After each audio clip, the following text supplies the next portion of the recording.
আসসালামু আলাইকুম সবাইকে। আশা করি সবাই ভালো আছেন।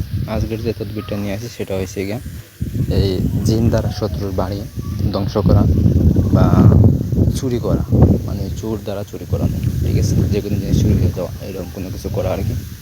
তো কীভাবে সে কাজটি করবেন সেটা আমি বলে দিব আজকের ভিডিওতে, তাই ভিডিওটা প্রথম থেকে শেষ পর্যন্ত দেখুন, তাহলে বুঝতে সুবিধা হবে।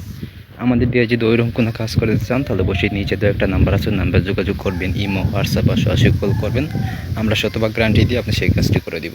ঠিক আছে, তো নিজেরা কাজটি কীভাবে করবেন, এই যে নকশা আমার সামনে দেখতে পাচ্ছেন, এই নকশাটা অঙ্কন করতে হইব।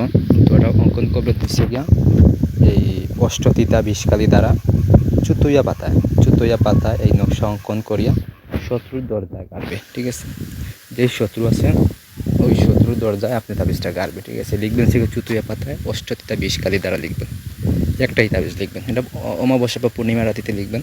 লিখে আপনি নকশার মাঝখানে দেখবেন যে আছে তার নাম, শত্রুর বাবার নাম, তো ওইগুলো দিবেন। দিয়ে আপনি তাবিজটা লিখে শত্রুর যে মেন দরজা আছে দরজার সামনে পুঁতে দিবেন। ঠিক আছে, বা গাড়ে দিবেন। তো দেখবেন যে আপনার যে শত্রু আছে, শত্রুর বাড়িঘর ধ্বংস হয়ে যেতেছে, শত্রু ঘরে টিকতেছে না, বা শত্রুর ঘরের জিনিসপত্র হঠাৎ উদা হয়ে যাবে, মানে সে কোনো কিছু রাখলে খুঁজে পাইবে না আর কি, এরকম হয়ে যাইব আর কি, চুরি হইব বেশি আর কি।